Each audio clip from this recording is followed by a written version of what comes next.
कुठलं औषध आहे त्याच्यात?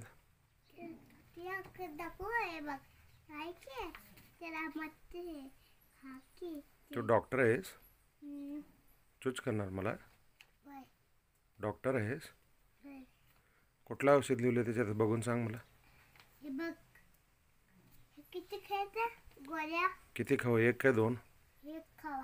एक. आणि दुसरं? ते खाव्या. किती गोळ्या आहे? बघ खाय. आणि दुसरं? ते आहे की हे बघ हे बघा काय लिहिलंय? यम आणि येत याय. मग गोळी खायचं का नको? खायची. खाऊ का नको? खायची की बाबा खेळता. आणि इंजेक्शन घेऊ का नको? द्या की. जाऊ मी घरी? नको. घरला जाऊ? नको. बाय.